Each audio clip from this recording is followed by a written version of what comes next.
Alô? Estamos aqui para mais um Contos Maravilhosos. O projeto que é apresentado pelo Governo do Estado de São Paulo e a Fundação ArcelorMittal, com a realização da Cooperativa dos Produtores Culturais do Estado de São Paulo e com o patrocínio da ArcelorMittal e da Belgo Becar, através do PROAC. O Contos Maravilhosos tem como objetivo principal estimular e promover o contato da criança com o universo da literatura, através de uma ferramenta muito bacana que é a contação de histórias. Hoje nós vamos conversar aqui com Matheus Menezes. Oi, Matheus, tudo bem? Olá, Wagner, tudo bom? Eu agradeço o convite, a oportunidade de estar aqui conversando sobre esse tema tão bacana, tão importante, tão caro a todos nós. Muito legal. O Matheus colocou aí que é um tema muito bacana e realmente é um tema forte o dele. Vamos lá. O Matheus vai falar pra gente sobre a importância da contação de histórias para o desenvolvimento intelectual e emocional da criança e a influência sobre a importância de abordar os temas diversidade, respeito às diferenças, autoestima, entre outros. Vamos lá, Matheus? Vamos. Então tá. Conta pra gente, primeiro, por que contar histórias? Essa questão da contação de histórias, eu acho que ela tem um apelo afetivo muito grande na minha vida, eu acho que na vida de muita gente desde sempre. É uma maneira de se transmitir saberes, transmitir e adquirir saberes, né? E muitas vezes de uma maneira não convencional. Então eu sempre falo que nós todos somos muito feitos pelas histórias que a gente ouviu. Pelas histórias que a gente ouve dos nossos pais, dos nossos professores, pelas histórias que a gente vê nos filmes, nas peças de teatro, nos programas de televisão. Então eu sempre defendo essa questão da contação de histórias como essa transmissão da oralidade, de conhecimento. A contação de histórias, ela muitas vezes tem esse poder de nomear, de traduzir coisas que a gente sente, mas não sabe exatamente como colocar aquilo em palavras. Então, quando você lê ou quando você ouve, né, uma história que fala sobre aquilo que você sente, você imediatamente se identifica. Então, acho que é uma ferramenta super importante, super poderosa de transmissão de conhecimento, de cultura. Exatamente, concordo com você. Eu acho que é uma coisa muito bacana, que é a minha próxima pergunta para você, né? Você falou de muita transmissão de conhecimento, que é uma coisa bacana. Então, o que a contação de histórias, no caso, ela interfere, ela pode ser utilizada como uma ferramenta educacional. O que você me diz a respeito disso, do quadro evolutivo da criança, onde entra a contação de histórias nesse sentido?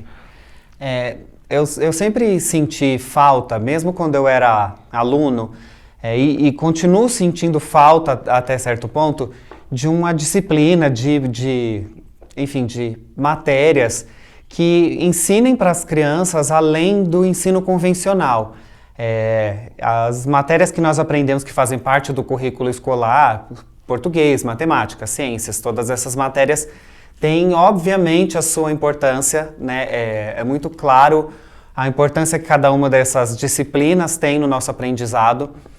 Mas eu sempre defendi que é preciso também educar e preparar as crianças para o mundo em que elas vivem. Então, nesse sentido, eu acho que a contação de histórias ela é uma ferramenta super importante para o desenvolvimento dessa inteligência emocional, que é uma questão muito importante, né? A gente vê muitas vezes as crianças, os jovens sendo exaustivamente preparados para o vestibular, né, preparados para os seus empregos, para suas carreiras acadêmicas, e a gente vê muito pouco um cuidado com a preparação dessas crianças para lidarem com as suas emoções, lidarem com as emoções dos outros.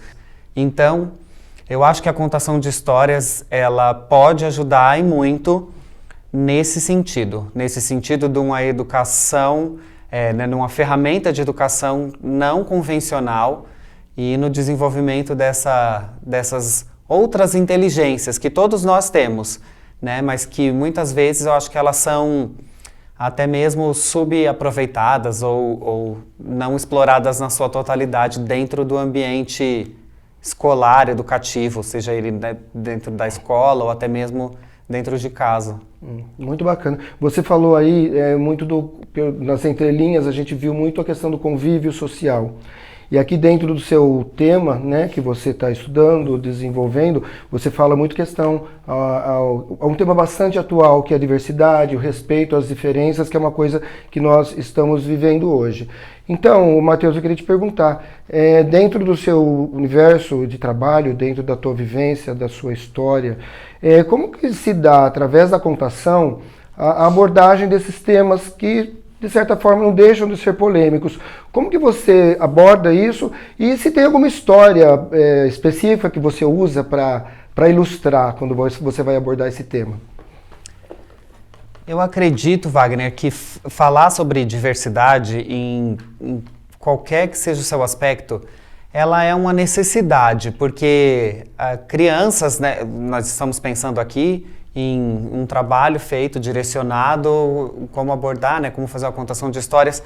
Eu gosto sempre de reforçar que a contação de histórias é uma atividade que ela não é feita só para crianças, né, então isso também é uma questão, a contação de histórias é uma atividade feita para todos. Todo mundo gosta de contar e gosta de ouvir histórias. Mas se a gente pega até mesmo por esse viés educacional, de trabalhar isso com crianças, as crianças são diversas em muitos aspectos. Então, eu acho que isso faz parte da nossa evolução educacional, simplesmente não ignorar esse fato, né, não ignorar que a diversidade existe e para uma criança se ver retratada, se ver representada dentro de uma história, isso tem um valor muito grande. Então, quando a gente vê, e aí quando eu gosto de falar sempre que é isso, a gente também quando fala de contar histórias, não é só aquela atividade da contação de histórias, né, naquela formatação como a gente está acostumado a ver. Tudo que a gente vê é uma história sendo contada. Né? Um filme que a gente assiste é uma história sendo contada, né? Uma novela, um livro, obviamente. Mas tudo é uma história sendo contada. Então, quando você vê uma criança que até então nunca tinha sido retratada, né? Nunca tinha se visto retratada dentro de uma história, quando ela tem acesso a isso muda completamente a referência dela em relação ao seu pertencimento dentro do mundo, ao seu pertencimento dentro do contexto social. Então, colocar essas questões, né, se você pega exemplos clássicos, né, você pega os filmes da Disney mesmo, né, que fazem parte do imaginário de tantas crianças há tantos anos. Quanto tempo demorou, né, para ter uma princesa negra dentro de um filme da Disney, né, uma personagem asiática. Então, porque isso também é diversidade, né? Diversidade racial, diversidade de gênero, tudo isso, né? Também a mudança, como eles foram fazendo a mudança como as personagens femininas começaram a ser retratadas dentro dessas histórias, não só como princesas aguardando seus príncipes, né? Mas também como guerreiras. Então, tudo isso é representatividade, tudo isso é diversidade. E colocar essas questões nas histórias que a gente conta para as crianças é a abertura disso, sabe? De janelas para elas. Tanto para elas se reconhecerem, muitas vezes, enquanto crianças diversas, como também para elas reconhecerem isso nos amigos, nos colegas, né? Entenderem que eles são todos muito diferentes, mas que há espaço, né? E se ainda não há, precisa ser construído esse espaço para que todo mundo se sinta inserido. Né, quando a gente fala assim, isso, né, você fala assim, mas isso é uma coisa que está sendo colocada em pauta agora, então, né, porque isso está em evidência agora. Mas não, se você pega, né, como você falou, você pega uma história clássica, escrita há muitos e muitos anos atrás, como, por exemplo, a história do Patinho Feio. A história do Patinho Feio, que é uma história que todo mundo conhece, que é um conto clássico, ele já tá falando sobre isso, né, lá. É isso, é um personagem que é diferente dos outros e por isso ele sofre muito, porque ele não se sente pertencendo àquele lugar. E mais do que isso, ele sente que não há lugar para ele no mundo, né? Porque se ele não é igual aos irmãos, então se ele não está dentro daquele mesmo estereótipo ali, né? Que é o conhecido do que é ser um pato. Então ele fala, ele fica vagando durante muito tempo, achando que não há lugar para ele no mundo. Até que, né, como a gente sabe, ele encontra uma família, a sua real família de cisnes, e percebe que é isso, que na verdade ali também é o lugar dele, né? Ele também tem os seus semelhantes, como todo mundo tem no mundo. Então essa história eu já estava falando lá, né, atrás, já estava tocando nessa questão da gente entender que há lugar e que precisa haver lugar para todo mundo dentro do mundo. Exatamente. Eu acho muito bacana isso, porque tem muitas histórias, muitos contos clássicos, que é possível fazer uma leitura bem superficial, digamos que rasa dela, tipo essa do Patinho, mas eu acho que dentro desse seu trabalho, dessa sua pesquisa, dá para se aprofundar mais e descobrir outros elementos, né? Que elementos são contemporâneos, como você mesmo colocou. O Patinho Feio foi escrito há quanto tempo? Sim. E já se tratava, já se abordava. Então, como que se dá, assim, quando você vai abordar um outro tema, por exemplo, falando da diversidade especificamente, tem como que é a abordagem, como que se dá através da contação? E uma outra coisa que eu queria acrescentar é assim, qual faixa etária que você acha que é bacana trabalhar, ou que você está acostumado a trabalhar para fazer abordagem desse tema? Olha, a questão de por que se usar a contação de histórias, acho que é por isso. As histórias, elas têm esse poder também, muitas vezes, de metaforizar questões, né? Então, às vezes a gente não sabe exatamente como tratar um tema, e é isso, né? Esse uso das metáforas dentro das histórias como transmissão de conceitos, isso é uma coisa utilizada, né, uma receita utilizada desde que se conta histórias, né?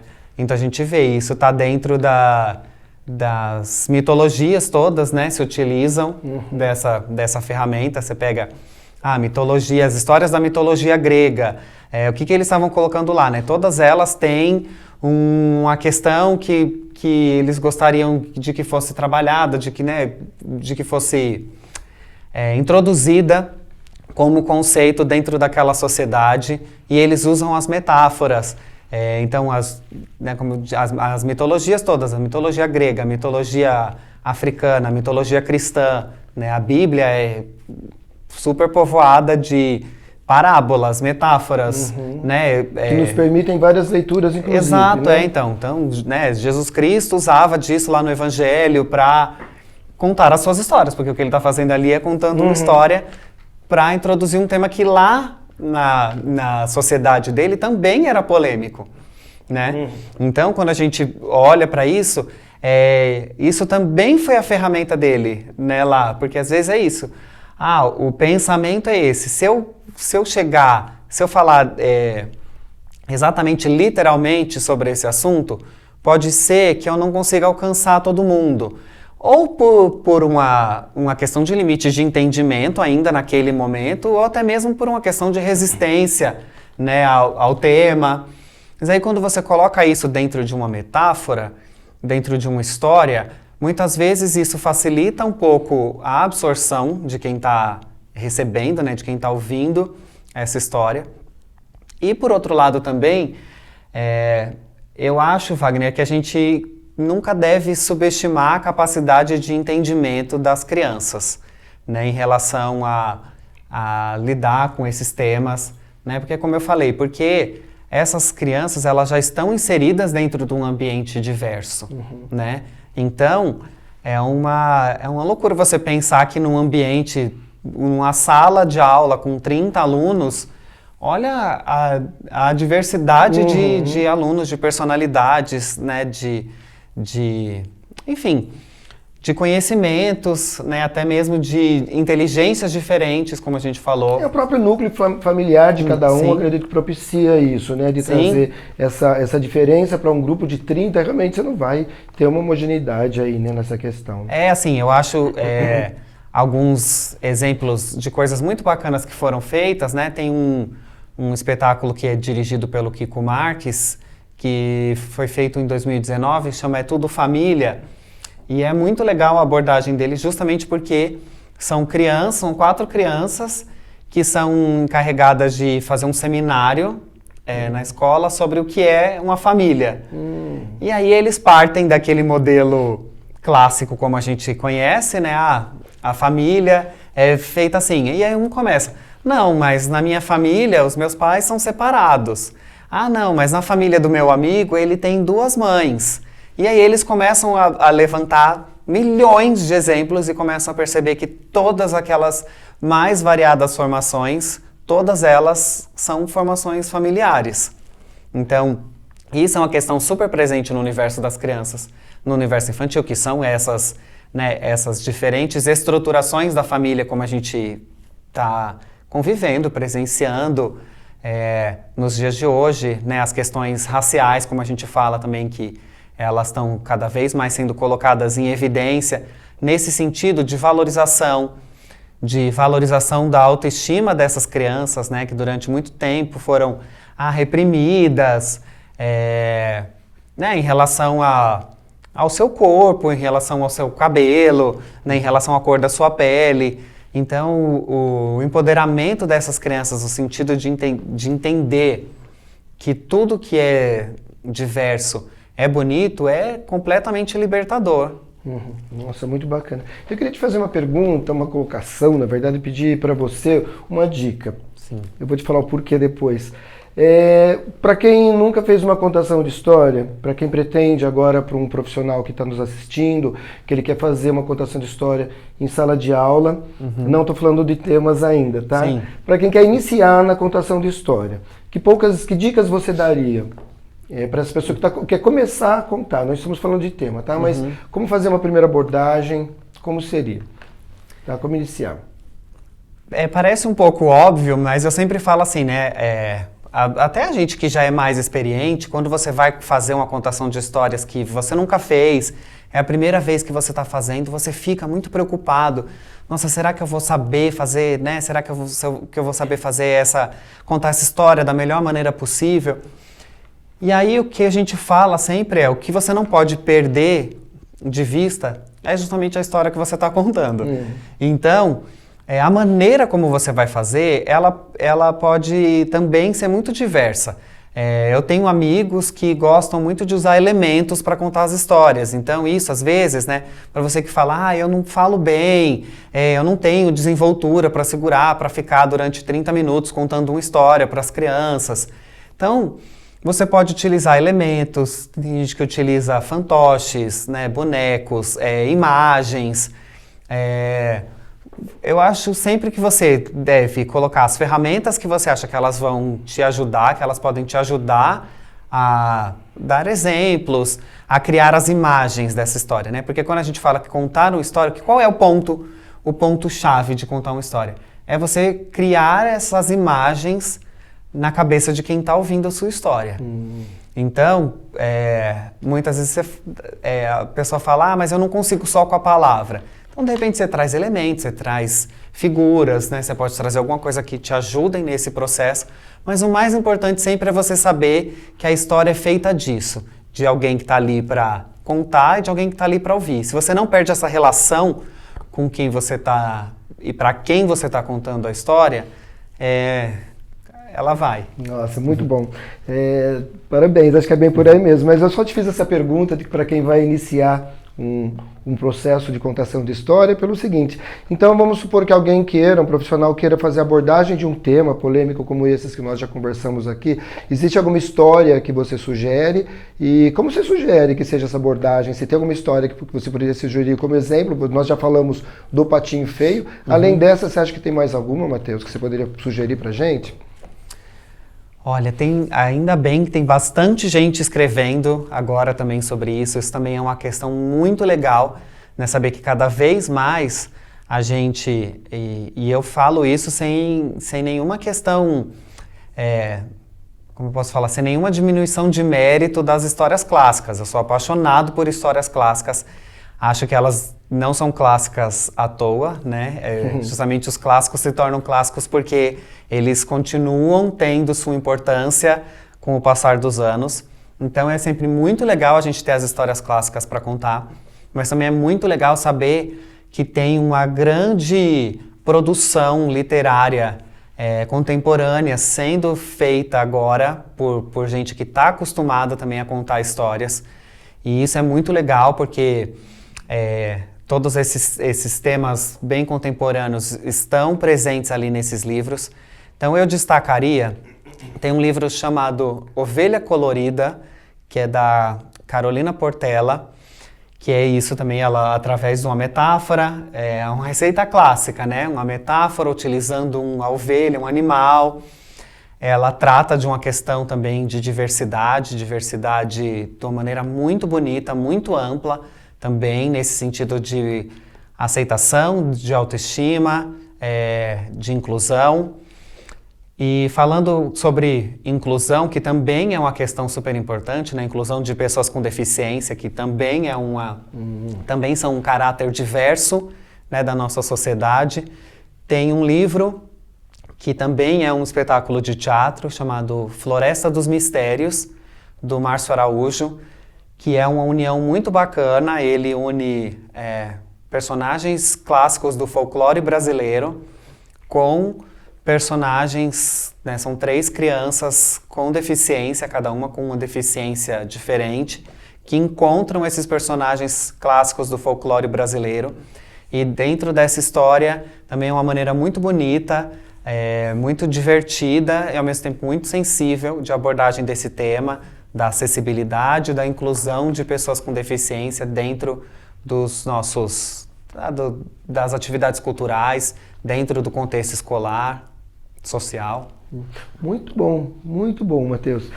Olha, eu te agradeço muito pelo nosso bate-papo, agradeço muito por você compartilhar toda a tua experiência, sua pesquisa, esse conteúdo maravilhoso que você tem aí. Agradeço de verdade a sua presença aqui com a gente. Eu que agradeço mais uma vez. Muito obrigado, Wagner, obrigado pelo convite e até uma próxima. Com certeza. Agradeço a presença de Matheus Menezes e a todos vocês que estão nos assistindo. Espero que tenham gostado desse conteúdo e aproveitem para se inscrever em nosso canal e ativar o sininho. Assim vocês vão acompanhar os nossos próximos vídeos. Obrigado e até a próxima.